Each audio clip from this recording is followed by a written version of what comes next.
नमस्कार। आज मेरे मन की बात आपके साथ। आज धर्म के नाम पर बहुत से लुटेरे समाज को लूट रहे हैं। उनमें एक पाखंडी, धूर्त, नीच इन शब्दों का भी प्रयोग अगर किया जाए तो वो भी कम होगा। उसका नाम है रामपाल, जो आज देशद्रोह, हत्या और न जाने कौन कौन से जुर्म में आज जेल की सलाखों के पीछे है। और आज उसके चेले, उसके अंधभक्त सोशल मीडिया पर बरसाती मेढकों की तरह टर्रा रहे हैं। उन चेलों से मैंने कुछ सवाल किए, लेकिन उनके पास उनके जवाब नहीं थे। सवाल कि अपने आप को परमात्मा बताने वाला पाखंडी रामपाल जेल में क्यों है? यदि वह परमात्मा है तो जेल से अदृश्य हो जाए। उसके अंदर कोई सामर्थ्य है तो अपने आप को निर्दोष साबित करे, लेकिन वह पाखंडी ऐसा नहीं कर सकता, क्योंकि उसके पास कोई साधनात्मक बल है ही नहीं। उसने वेदों का, पुराणों का, शास्त्रों का, आध्यात्मिक धर्म ग्रंथों का जिस प्रकार से अर्थ का अनर्थ किया है, निश्चित रूप से वह पाप का भागी है और अपने चेलों को भी नरक की ओर पहुंचा रहा है। कबीर को वह परमात्मा बताता है, जबकि वह खुद कहते हैं कि मैं तो कुत्ता राम का मोतिया मेरा नाम।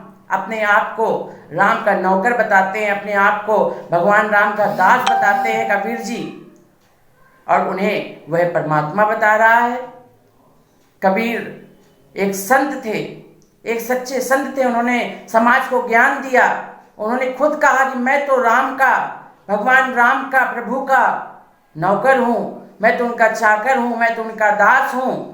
और आज उन्हीं को वह संत कबीर दास को वह परमात्मा बता रहा है। निश्चित रूप से उसकी यह दोगली चाल कि वह कबीर को परमात्मा बताकर अपने आप को परमात्मा बताने का प्रयास कर रहा है, क्योंकि कबीर ने कभी ऐसा ज्ञान नहीं दिया कि मुझे पूजो। एक भी शास्त्र, एक भी धर्म ग्रंथ, एक भी मंत्र कबीर के नाम के नहीं बने हुए हैं।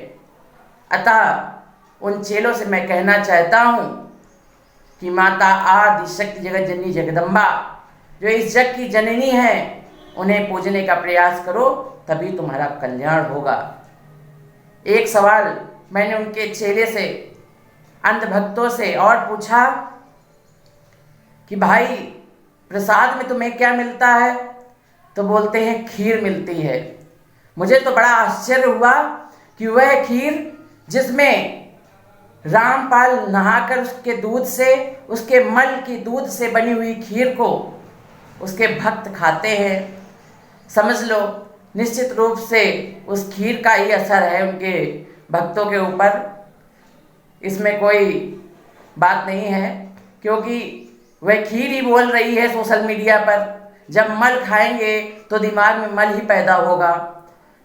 आज हम सभी लोगों को जागृत होने की आवश्यकता है, ऐसे लुटेरों से बचने की आवश्यकता है। मैं हिंदू धर्म समाज के लोगों से, ब्राह्मण धर्म समाज के लोगों से यह अपील करना चाहूँगा कि इन धूर्तों, पाखंडियों के ऊपर कार्यवाही करनी चाहिए, क्योंकि यह जब अपने माताओं बहनों का सम्मान नहीं करते, उन्हें जाने किन उपमाओं से बखान करते हैं अपनी माताओं बहनों का, ऐसे धूर्तों को सजा अवश्य मिलनी चाहिए।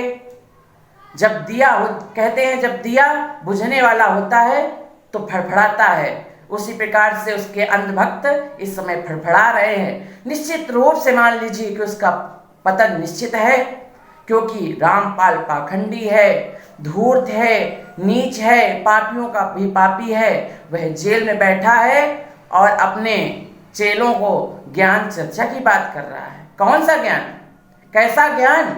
वह ज्ञान जिससे हमारे धर्म का पतन हो, वह ज्ञान जिससे अर्थ का अनर्थ हो, देवी भागवत पुराण, गीता, वेदों का ऐसा अर्थ का अनर्थ करके रख दिया है, जबकि देवी भागवत पुराण में यहाँ तक कि शास्त्र, वेद, पुराण सब माता आदि शक्ति जगत जननी जगदम्बा की महिमा का बखान करते नहीं थकते।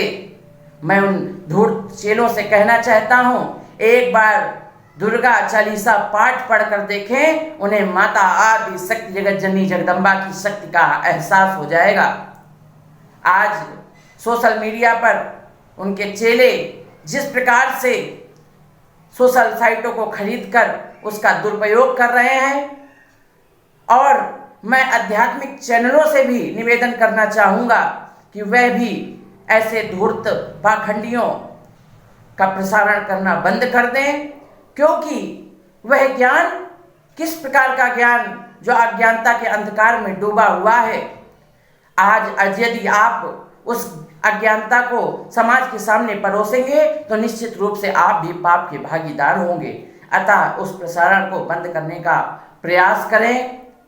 और रामपाल के धूर्त चेलों से मैं कहना चाहता हूँ कि कबीर भगवान नहीं है, रामपाल परमात्मा नहीं है, वह एक ढोंगी है, वह धूर्त है, वो नीच है, पाखंडी है।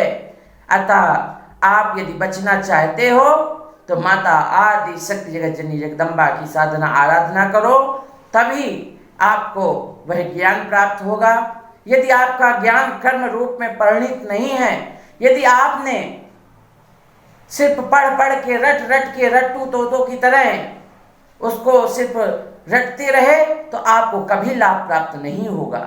अतः उसको कर्म रूप में परिणित करें, माता आदि शक्ति जगत जननी जगदम्बा की साधना करें, वहीं से आप किसी भी देवी की, इष्ट की उपासना करके ही अपने जीवन को सौभाग्यशाली बना सकते हैं। अतः धूर्तों, पाखंडियों, जागो और समाज को लूटना बंद कर दो, नहीं तो तुम्हारी वह गति होगी जिसकी तुमने कल्पना भी नहीं की है।